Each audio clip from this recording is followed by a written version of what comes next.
Hello, Steven here. The episode that we have today is actually the beginning of us talking about the book The Forever War, one that we talked about having read on other podcasts, but we're finally deciding to put out now, and we hope that you like it.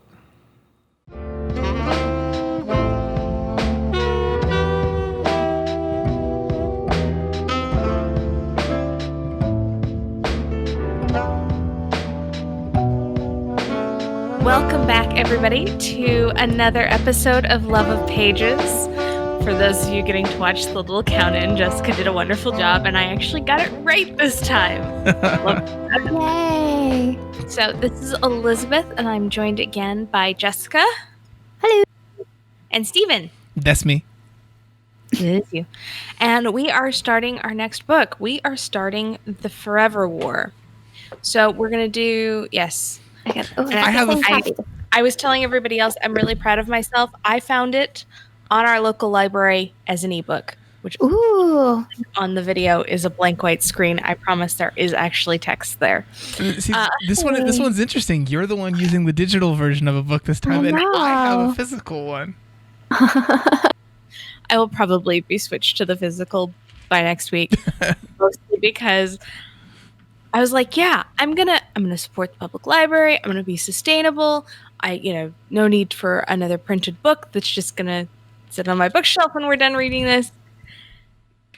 I sped through it way too fast this way. And so we're gonna see how well I do at plot summarizing this third, just on that note alone. But we're gonna mix it up a little bit on this round. I'm going to do the drink real quick, and then Steven wants to start with the footnote as a nice little introduction to the book this time around. So, this evening, we are all drinking various versions of warm beverages, I believe. Nope, Steven. Nope. No. Ice cold. Ice cold, Steven. Steven. You're terrible. You're terrible. So tonight's beverage is a hot toddy for me, which is... surprisingly, it does not have tea. When I used to try and make this originally, I always thought it had tea in it. But it doesn't actually have tea. So it's warm water, honey, cinnamon, brandy, or whiskey, or I used cognac because it's what I had on hand that sounded good. A little bit of lemon juice. And then you can garnish with a slice of lemon and or a cinnamon stick is what's recommended in most recipes. I kind of had to scour a bunch of them to try and piece it together. Jessica is drinking the non-alcoholic tea. Yeah, was not digging alcohol for tonight, so I'm just drinking tea. There we go. And then Steven's drinking probably water with some sort of Mio or something in it. Yeah. I feel bad. This one is right up my alley. Spicy teas and stuff. I literally just have a whole house full of that. Not today. You want to pause so you can go make tea? Yeah. I already have so much caffeine in this one that I should not be ingesting all the spiced black teas that I have as well. You don't have any? I don't have any what? Herbal teas? Yeah. I don't have anything that doesn't have caffeine in a liquid in my house except for water. That's like the idea of like having it's taking something into your body with none of the awesome rewards. I'm not going to... Besides hydration and flavor. No, don't get me wrong. Everything comes with flavor and hydration, but it also has that pep in its step. All right. It has an addiction, I see. Yeah, I was gonna say, we'll have to have an intervention off camera eventually. Listen, I'm so hopped up on caffeine, you guys aren't going to be able to keep me in one room. Just try and stop me. Yow. All right. On that note, Steven, what's our footnote for today? Okay, so this one is actually going to be predominantly about the author himself, Joe Haldeman. I think that a bit of information about Joe Haldeman, the way the book was perceived when it first came out, and kind of the origin of the book is a really good thing to carry into the book. I think it influences the perception of the entirety of what this book is, personally. And it was something that I didn't find out until afterwards. And knowing that I only found it out afterwards, I think it's actually kind of interesting that I made it all the way through for this one, honestly. Okay. because I'm not a war kind of person or anything. So it's real This is specific. a pretty thick war book, so It's true. Like, pretty straight up war. Yeah, I don't even watch war movies or anything like that. So for this one, I'm just going to read straight off the Wikipedia page, actually. They put it nice and concisely. So the novel is widely perceived to be a portrayal of the author's military service during the Vietnam War, and it has been called an account of his war experiences written through a space opera filter. Other hints of the autobiographical nature of the work are the protagonist's surname, Mandela, which is a near anagram of the author's surname, so Haldeman. Mandela being a physics student like Haldeman, as well as the name of the female character, Mary Gay Potter, which is nearly identical to Haldeman's wife's maiden name. If one accepts this reading of the book, the alienation experience... I can't read anything on the small screen. The alienation experienced by the soldiers on returning to Earth, here caused by the time dilation effect, which we obviously know, becomes a clear metaphor for the reception given to U.S. troops returning to America from Vietnam, including the way in which the war ultimately proves useless and the result meaningless. There's no spoilers in this for the conversation for this one. I gave you guys kind of a primer for this one before. Yeah. No. So yeah, like I just think that that's a really interesting one to kind of look at it through. And again, I do think it influences a lot of the way that the book is again perceived. It's not just some straight up thing where a person thought, hey, I'm going to make a story with like guns, violence, and like cutting up aliens with laser weapons and such. I think it does also lend itself to the way that we'll go into. Things are described so particularly, like the parts where a person is supposed to like carve a hole and then drop like a small explosive into and everything. Yeah. That's a pretty grounded thing. So. I just wanted to make sure and get that one out ahead of everything else. Yeah. And honestly, I feel like reading it without knowing that it's, and it could be because I watch a lot of war movies. I knew that this is the Vietnam War. Like it's kind of like, yeah, this is a book about the Vietnam War, just like how the soldiers are and everything else, how descriptive it is. And more importantly, like what happens later on with like what has to describe like the psychosis kind of sort of thing of like how you're taught your enemy is like evil, and it kind of sort of, I was like that, like, yeah, that sounds like a Vietnam War vet is writing this. So it just... Well, and so we were talking about before we started, so this was initially published in 1974. So we're still talking, like it's still fresh. Like this isn't a Vietnam War vet who's writing 30, 40, 50 years out from there. No. They're still in the thick of it. Yeah. I think that's pretty important. And other than being a Vietnam vet, what else do we know about the author? So they were also a person who studied physics before, obviously serving in the Vietnam War. They did go into the fact that, not like I thought after having read this book, there is actually a series to this one. Okay. There are a couple other ones, and I was a little surprised by that personally. So, other than this series, has he written anything else? A lot. This one is widely regarded to be his seminal work, like the most influential one.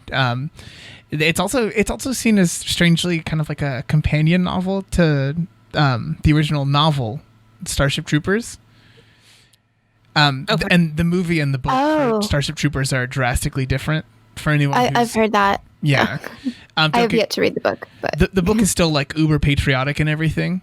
That's still in there, but it's not like the same kind of almost like missing the point parody of patriotism in war.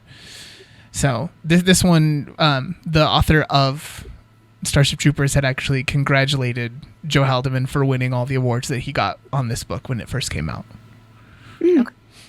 So, and then is Joe Haldeman still alive? Has he passed? This part I don't know. Let me go ahead and take a look at that one. If he's alive, where does he live? So Joe Haldeman, looks like, no, he's still alive. And actually, he lives in Oklahoma. Where the wind comes sweeping down the plains. But yeah, honestly, I've never really looked into the man too much, aside from just the books that he wrote and a couple awards and things. I don't know about you guys, but on certain times, going to find out more about authors has definitely been a burden. Yeah. So Occasionally, yeah. What awards has this book won? they got like a Nebula Award at the very least. Mm-hmm. Oh, and also it was up for being adapted into a movie several times just over the past like 30 years. Not surprising. And most recently, it's been tied to Ridley Scott the most. Okay. Okay, I feel like he could manage this. It got the Nebula Award for Best Novel, the Locus Award, and the Hugo Award also for Best Novel. The Hugo. That's pretty good. Mm-hmm. Both the highly lauded awards and ones that everyone would put on their book jacket. Yes. So, that is kind of some background to the Forever War. So I guess I will do a quick summation, and then there is lots to talk about in this. A lot to talk about. So we open with basically in base training for our protagonist and his... It's not It's not a platoon. It's too big, but it's... Yeah. His training class. His training. Yeah, before they divide out into platoons. It's not a platoon. It's not a battalion. Like, those are too big. Like, we're dealing with a much smaller group. But it's the entirety of the fighting force. So, like, it is the entire battalion. Mm-hmm. So it is a drafted force, too. It is a drafted force. So we learn very quickly it's a drafted force. It's drafted not by randomness or on strictly a personality types to be in war or to be in armed forces, but in fact for intelligence skills and basically being perfect specimens of the human race, which is interesting. It is set in a world where you're dealing with a global government. However, politicians are still politicians, so they are still running the show and sending people off to war. And they are training on Earth in Missouri because that's the cold tundra. Having lived in the Midwest, I did find this highly entertaining, but we'll talk about that later. So they train in Missouri, and it's a mixed group. Everybody bunks together, co-ed, which is very unusual and interesting concept. Very detached from our current reality. But from there, they get shipped off to Launch Point Base Cochrane. Am I pronouncing that right? Kasharan? Karen. Karen, yeah. Oh, Karen, which is a across the planet. What? Sorry. It's mythology. The Greek god that does the boat across the river Styx for the dead. Yeah, Karen. That makes far more sense. Yes. And it's a it's a planet twice as far from the sun as Pluto. And the whole purpose of this is they have discovered, I'm going to get this wrong because I keep calling it a black hole, but that's not really what it is. It's somebody give me the that doesn't sound wrong. They're using a faster than light travel method. That, like, honestly, I don't think the gobbledygook's like science stuff in there is like super duper important for this one. So I'm going to call it a black hole. That's not what they call it, but it's this permanent existence in space that allows you to basically teleport from one position in space to another in an instant. And in discovering this, the global government, because we're humans, we're like, great, now we can colonize the universe. Yay. With no repercussions, and we won't run into any potential other life forms. It's fine. So they have been sending out colonizers along with little tracking robots that go behind them, or little tracking spaceships that go behind them, to bring back information in case something happens. Well, one limps back to Earth, and they piece together that the ship was destroyed, the colonization ship was destroyed by what they are referring to as Taurons. Yeah. Some form of alien race they know nothing about. I did disagree with the way that they talk about it in the book. They say, listen, like they're Aldebarans, like Aldebarians. It just doesn't have the same ring to it. That sounds way freaking cooler than Taurans. That's a much better name, guys. But you don't want to give a cool name to the enemy. I guess that's true. You got me there. You don't give a cool name to the enemy. You have a menacing name to the enemy, and Tauron sounds very much like Toro, like bull, like bull in the china shop, and they're just beasts that we have to destroy. So, I get it. In any case, politicians of the world determine the best thing we can do is draft our best, brightest, most fit, and send them out to create base camps around these black holes on either end and to kill all the Taurons. I think at that point, did they start referring to the thing that they went into the big old heady description of just as Stargates at that point? Yes. At that point, it's just Stargate. At that point, they just started calling them Stargates. But in any case. So, they land on Kasharan, and this is their boot camp in space. So, it sucks. And it sucks. And they get told the first day that, look, 48 of the 50 of you made it through boot camp on Earth. 2 had to be psych eval'd out. That's pretty good. I'm going to bet we're going to have about 25 of you when we're done. And the only way we're really getting off is dying. So look to the person to the left, look to the person to the right. 2 of you will die.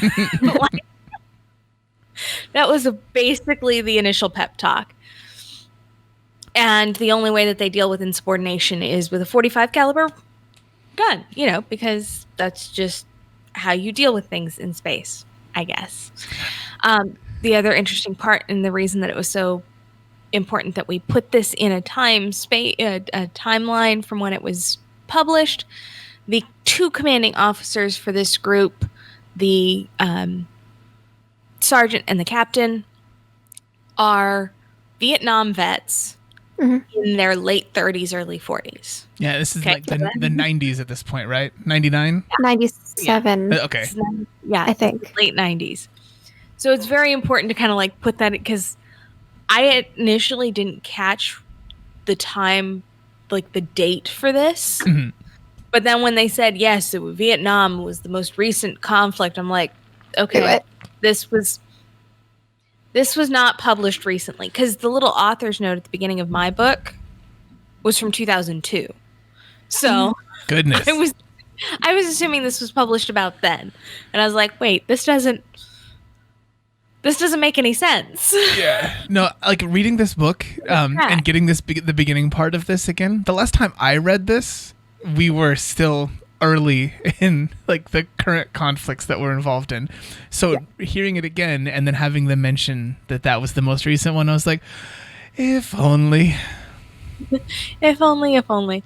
However, he did assert that there was strife in China, which is a whole nother topic and a whole nother podcast. But in any case, they get through the training on Kasharan.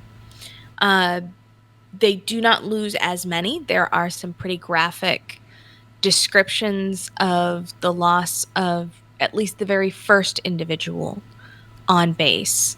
Our protagonist goes through, so the final exam for this boot camp is, we're going to place you on the dark side of this planet where it's 20 below absolute, or 20 degrees above absolute zero. Below absolute zero. It's cold. It's really cold. And there's basically no atmosphere and there's no light, and we're just not going to communicate with you. So good luck surviving. Build a base, and then we're going to come pretend attack it when 2 weeks are up. So that's what you've got. Our protagonist ends up having to save some lives. He does the whole heroics thing. They lose a few more in those during that final exam when the attack comes and their base gets destroyed. 4 people die. From there, they gear up and head to Stargate 1, which is the base closest to this side of the black hole. And they're there for 2 weeks to help expand that base and apparently prostitute out the women in their group.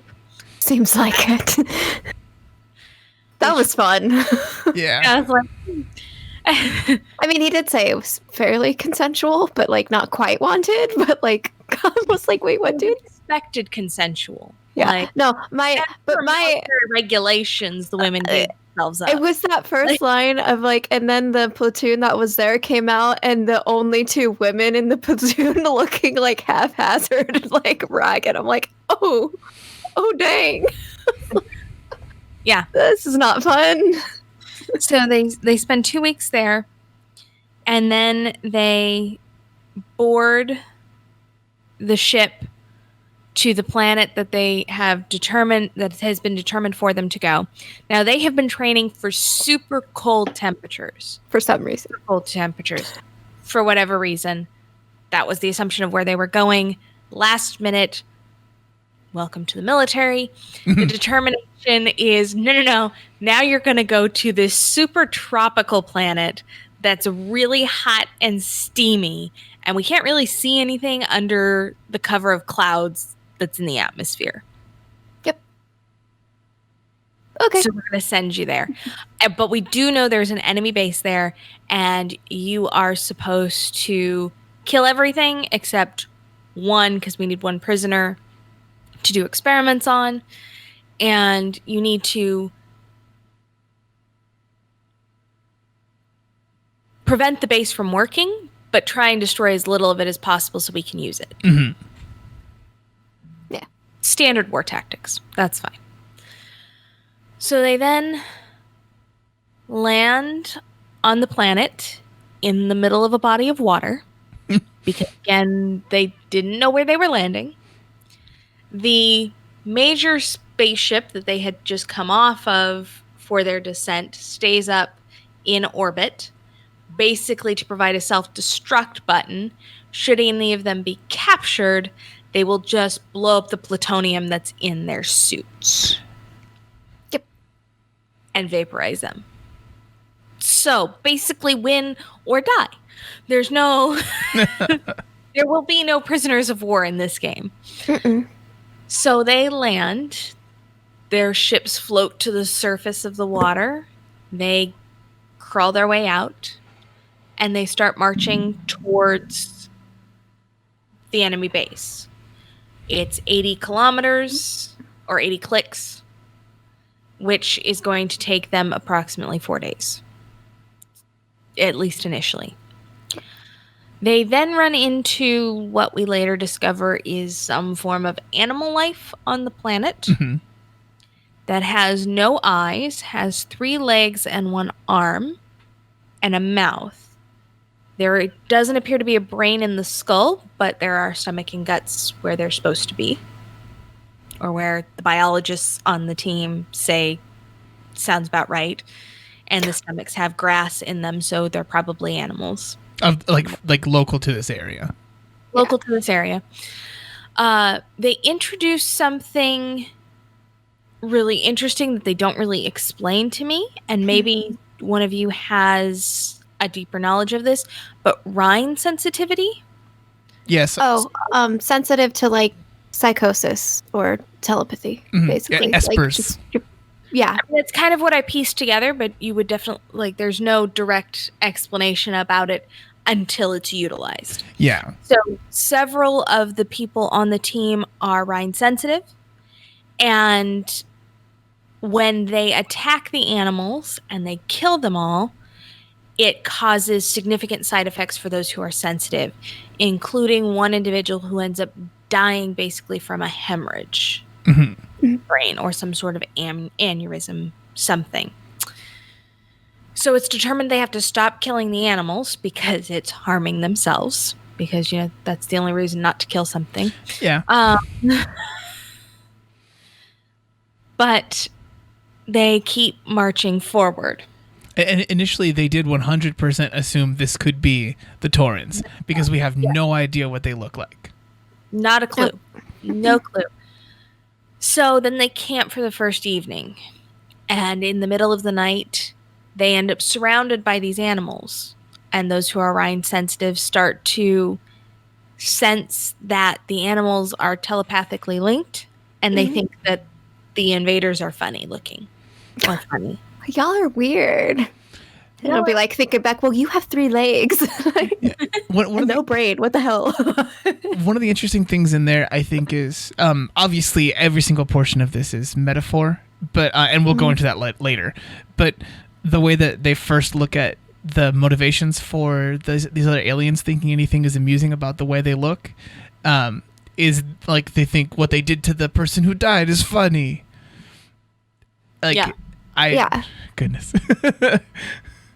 Yes. So, but they discover that the creatures don't attack, don't come after them. They basically just kind of follow them. To me, like the picture in my head is very strange looking dogs just kind of following this group of people going, what are you doing? I'm going to follow you because I'm curious. So they decide to keep moving.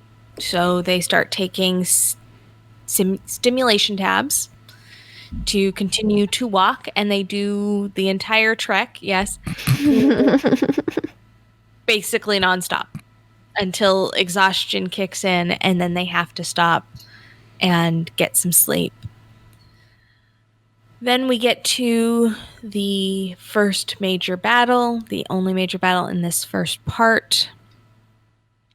At some point in the evening while they're sleeping, they finally see a Tauron flying on what they describe as a broomstick over their campsite. It doesn't stop. It doesn't register them.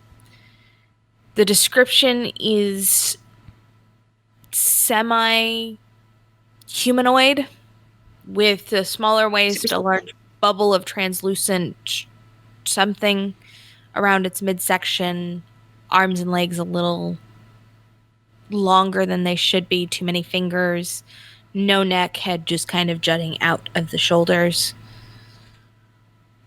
So they get to the base. And at this point, we discover that back in Missouri, they had placed a hypnotic trigger in each of the soldiers that the sergeant will now utilize to basically get them to murder the aliens gleefully. So without thought, I would without thought, without remorse, without any of those things. So we get this very personal description from our protagonist of what that feels like, the very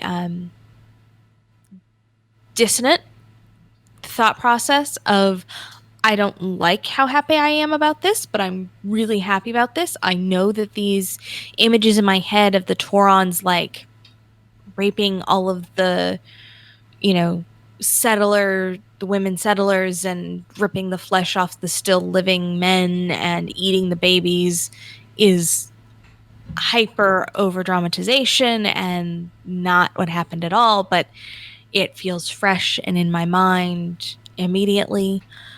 The Taurons don't seem to fight back, with the exception of the one anti-aircraft device that they seem to have, which our protagonist and the humans easily avoid. And they end up pretty much wiping out the Taurons, with the exception of one individual gets away. And the protagonist ends very poignantly, this first section, saying, I think the next time the Taurons won't just take it lying down. I think we will be much more evenly matched. And the next time we were. So definitely sets us up for part 2. We know what we're kind of getting at. at that point. But at this stage, the Taurons don't seem to have been particularly antagonistic. Mm-hmm. They were not versed in warfare, at least not of our style.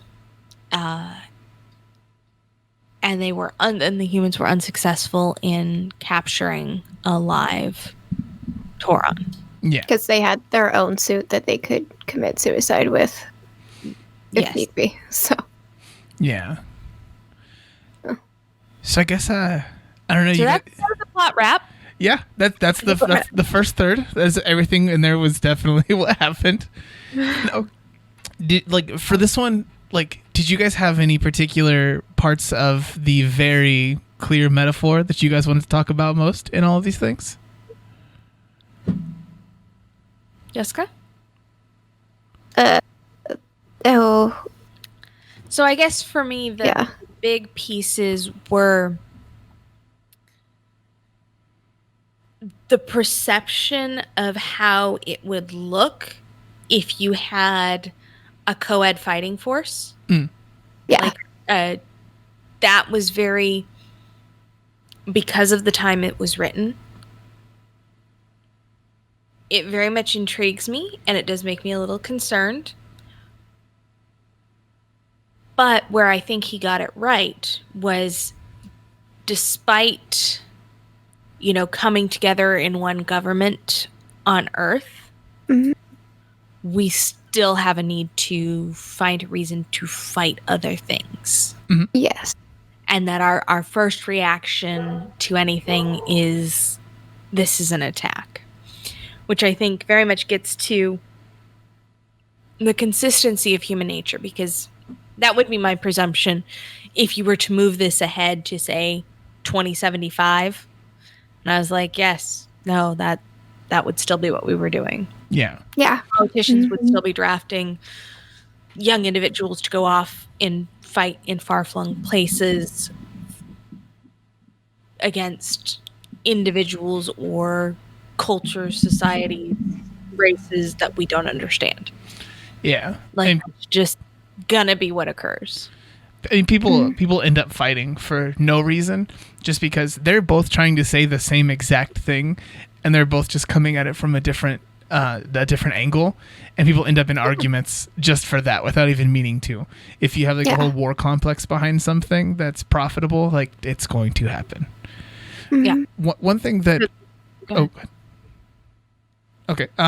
No, for this one, one thing I was trying to consider while kind of reading this one as being a much older person than I was when I first read this book, was kind of trying to wonder if basically no one who was in Vietnam came out of it that was a great experience. So I was trying to kind of consider the way that things happen between male and female soldiers as being kind of just a statement on the treatment of women in the military at the time, or who were associated with the military even.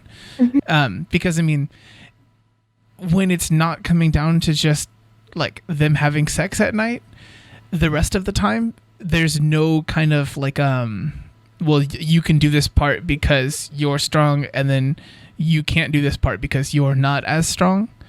Besides a slight mention here and there of something, that's not in there. So I don't know if it's just any kind of crappy treatment of anybody, so much as kind of trying to point out the negative experience that he saw people have in war in this situation. I still don't like it by any stretch of the imagination, but I was kind of wondering if that's the kind of thing he was trying to do. Well, yeah, but go ahead, Jessica. Also the Vietnam War, I mean, it was filled outside of the fighting and everything. I mean, they kept the soldiers filled with a lot of vice to sort of control them. So one of my biggest, it wasn't even a straight metaphor, was the fact that in his tin was cigarettes and also weed, because that was something they gave Vietnam soldiers, drugs, and even illegal drugs, with the intention of keeping them loyal in a way, or also trying to help them with all the issues they were having from everything that they were seeing every day.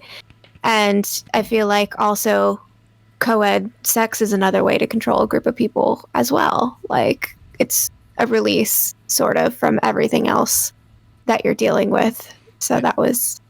So I really, like, although I didn't necessarily love the descriptions of things and, like, picking a partner like that, it still did make sense. Like, I couldn't hate it because I'm like, no, coming from a Vietnam vet, this actually makes a lot of sense and probably would be exactly how it was, especially added on to the fact that it was quite obvious that the army or military or whatever it is didn't give a flying to... Trying to not curse. They don't give a doo-doo about it. They don't give a flying doo-doo about their lives if basic training involves, no, we're going to be actively shooting at you when you defend the space. Like, like, it's just, which is another thing about the Vietnam War, was they really didn't care about those soldiers' lives, which is why nobody came back happy. There was a person... There was no happiness, yeah. I at one point in time, several years ago, I was dating a person who was a vet from like just one of the parts of the Afghanistan war, and a lot of this unfortunately does line up with how she talked about how that went for her. Yeah. No, and I do think, I mean, yes, no, to 2020 sensibilities. The statement that, well, of course, military women are expected to give themselves up sexually is jarring. It was not surprising. Again, that was kind of one of those things that, like, once you get a timeline for when this was written, published, and set for, that would be what you would think would occur, because it had never really been attempted. A lot of the sexual vice in Vietnam wasn't necessarily military personnel, as much as local civilian populations. And so you would be essentially trading one for the other, but that same expectation of guaranteed consent or expected consent would probably still shape into your mind as what it would have to look like. For this one, I know that it looks like you were kind of like trying to piece together which thing you wanted to talk about for this one. Did you come across one? Oh, I suppose I kind of already talked about it with the weed thing and the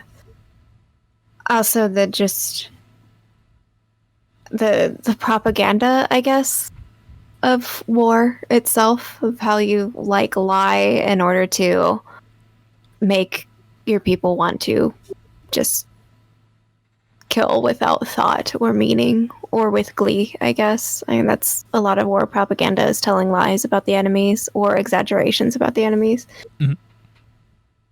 So, I mean, but not even war. It just policy in general. Oftentimes you'll hear, horror stories of, well, in such country, with the most recent one that comes to mind is, if you want to know what Medicare for All looks like, look to Canada, where, they die in gurneys in the hospital hallways. And it's like, Canadians don't perceive it that way. Yeah. Not saying it's never happened, but that's not the perception there of their healthcare system. So it is, yes, it is very prominent in war, but it's not regulated to just war. Yeah. I think in any situation where there's a perceived clear, or I guess unclear enemy, you can definitely go and spin whatever kind of misinformation you want about people, and it gets sown and propagated. That I think the way that we had talked about the book in the beginning, when we were talking about the description of things, how they talk about how everything began with like humans going out and trying to colonize and probably gain resources and stuff. Something that began as a more economic kind of basis. We were so peaceful. Yeah. And then these aliens just attacked, while we were out there like circling up the wagons in space. With their bubbles. That's what I couldn't get over, was that and then a bunch of bubbles came our way, and I'm like, wait, what? And then somebody gets like decapitated by one. I'm like, oh, death bubbles. Okay. Got it. I'm picturing it's like a giant bubble wand now. Like, it's like, oh god. No, that's legitimately. You remember those old flower bubble ones? The ones that would like open up and then like Yeah, the motor would spew bubbles? Like that's what I pictured the base of. I know. It's like, wow. Well, I thought of the bubble from like Princess Mononoke. There's one that goes across the top of the water at one point and ends up killing a guy. That's a whole story unto itself. But yeah, I think it's an interesting one that even with the description of how we're told the world in the beginning, it goes from kind of like the indoctrination story to slowly breaking down into what he's actually seeing. And then even though the people that we have are all people who are smart people who consider pretty much every aspect of what things are, to like they talk about in the part where he's talking about the what's the word here for this one, like the programming that they got. Yeah. And when he's talking about like seeing the images of this being done by the Taurans and like them doing these things, and his intelligent brain is like, you saw them. They don't even have genitals. Like, like they don't have genitals. Like in there, even the part where they're talking about like them eating a person. Even women. Like, why would they eat a person? Yeah. Like, it's not a protein they're used to. Like, it's probably poisonous. Like, yeah, all of those things are working in his mind while he's still doing these things and finding some kind of like primal joy in killing them. And I think that's from the beginning to here. I'm definitely very curious to continue seeing the change in things and with the analytical mind that we have.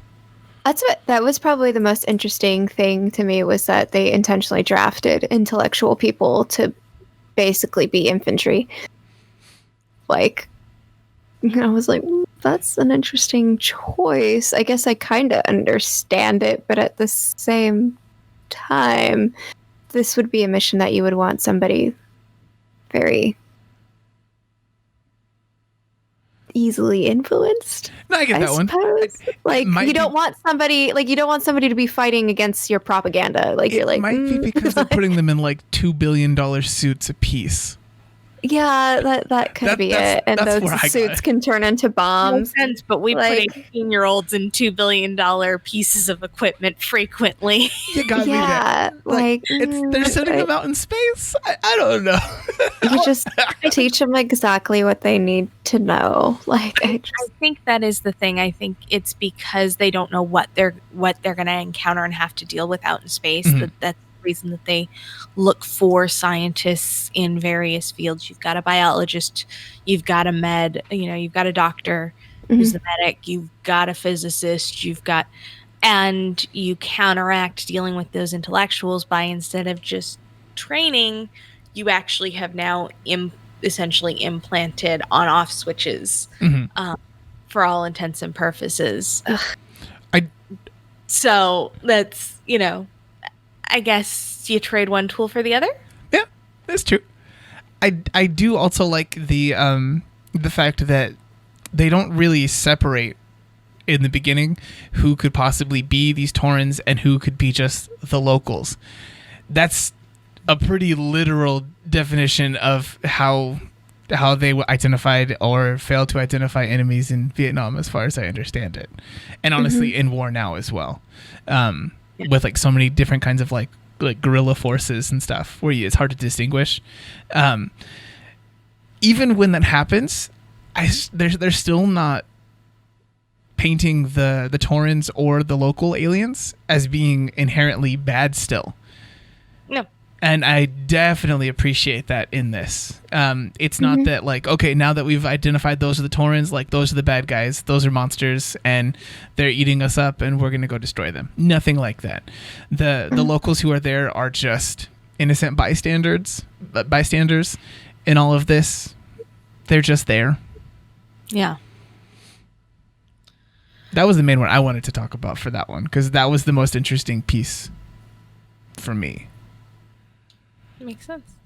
Yeah, no, it is it's good. It's interesting. I did find it was very hard It got a little easier as the chapters went on. But the level of scientific detail, or just detail in general, very much felt like we were back on Artemis. And I was like, I don't care.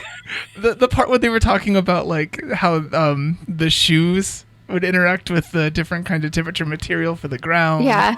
And everything. I checked out for a little bit. Yeah. Oh I'm my not, like scanning through. Wait, what? Or like that entire bridge building scene in chapter 2 or 3 while they're still in Missouri. Which was, that was the other thing. They're like, in the tundra cold of Missouri. And I'm like, It's not. it's cold. Don't get me wrong. Missouri does get cold in the winter, but you're going to need to head a little farther north. Like, You want tundra, yeah. like you got to head north. At least you could do is give me like North Dakota, upper Minnesota, Montana. I mean, there's a testing facility in Alaska. Like, it's just, yeah. So you guys could go there. yeah, Just go Missouri. to Fairbanks. Like, if you're going to be looking at, temperatures 20 below absolute zero, like, go north. Go north. Or if we have a global government, why aren't you in Siberia? Like, no offense, but why aren't you in Siberia? That's true. Honestly, at this point, I don't know how much of this might still be predominantly American as well. American-led. I think it's still... Well, and that's why I asked you the question in the footnote as to where the author lives or lived growing up. Because, yeah, if you grew up in Oklahoma, Missouri probably would, because that's north of you. That is north.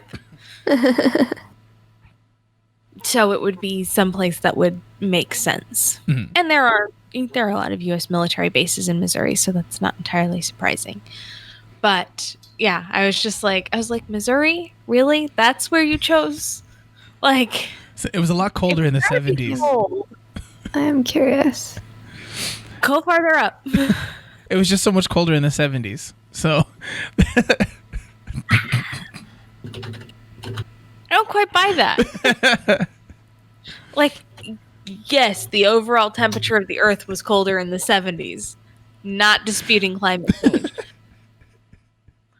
You still should have headed north. I would agree. Thule Air Base is the most northern military base right now. And it's off the coast of Greenland. So they could have gone there at least. Go north. Yes. Go Well, north. Also, that's also the most military or northernmost military base now. Also. Now, yeah. Yeah. Ooh, it's up there. But in the 70s, we still would have had a base in Alaska. Yeah, at the very least. Had multiple bases in Alaska. So Fairbanks has done this for a long time. Oh, yeah, Fairbanks. Yeah, it's actually tied to the base here in Yuma. There's 3 major testing facilities that you have. So you have the Tundra, which is Alaska for if you're going to be fighting Russia, and then you have the one here in Yuma, which is desert for when you're going to be fighting the Middle East, and then you have one in Costa Rica. I think Costa Rica. Down in South America, down near the Panama Canal. Wherever the Panama Canal is, I'm totally blanking on what country it's in. well, the Panama Canal is in Panama. Panama. So in Panama, oh my God. Okay. So down in Panama is your tropic one for when you're fighting in tropical regions in Asia. So there you go. Those are intentionally those are testing facility, those, not like infantry facilities, but you can always just send them there to. I would say, but Yuma still does a lot of the training for infantry multiple times a year. Yeah, my high school got used as a practice place for like going to the Middle East all the time. Yeah. It's very interesting. Yeah. So, But in yeah. any case, I was like, if you're expecting really cold temperatures, Missouri's not cold enough. It's cold. It's not cold enough. Like,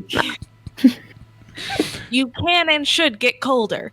However, that was probably my biggest, that was by far my biggest upset with any of the details in this book. Like, Forget the laser fingers. That's fine. Or these suits that can regulate your temperature, whether it's 20 below absolute zero or, 40 degrees Celsius. So you're almost, melting. I think it's like, it's like 120 Yeah. in Fahrenheit for that. Exactly. Yeah. And the suits just keep you perfectly temperatured, unless, of course, you manage to fall on your back at all and damage these fins, and in which case you're dead. You're gonna boil inside your suit. Oh, okay, cool. Or walk past with visit hydrogen and just like blow up. You're a bomb now. Like, okay. I guess it does make sure. On the back of your neck, so that the command structure can just vaporize you to death if they don't like what you're doing. It's just covering your bases. Just covering all your bases. I like the laser fingers the best. Yeah. But I want to thank you guys for like joining me on this one, whether that's you, like the two of you, or anyone who's listening or watching. Like, it's not a light novel to pick up. I like, don't get me wrong, there's still parts that are interesting, but it's still heavy. It's still a war thing. Yeah, it's still a war thing. So I will point out, you guys chose this. We did. Okay. Wait. We were given options, and this is what we chose. I do want to. I know this is going to go out later, much later than when we're doing this. But the day we're recording this, want to give a shout out to John of the Geeks Watch podcast for a happy birthday. Happy birthday! Happy birthday! Yeah. So here's your happy birthday message. A few weeks late. Birthday. And Jessica, if people want to discuss this potential telepathic power, where can they reach you? You can reach me on Twitter as JM Bailey Writes. And Steven, where can people find you? You can find me on my website, peppermintgentleman.com. If you go there, you can find any links to my social media stuff, but also check things out while you're there. Perfect. You can find me with the rest of Geek Elite Media at Geek Elite Media and our Facebook page /Geek Elite Media. We do also have our Patreon page where extra episodes and surveys, chat times occur with our Patreon. So hop on over to our Patreon page, Geek Elite Media, to join us there and support this growing network. Archived episodes of this podcast and other podcasts are at geekelitemedia.com. Until next time, this is The Love of Pages, reminding you to keep turning those pages and always remember to geek out. Geek out.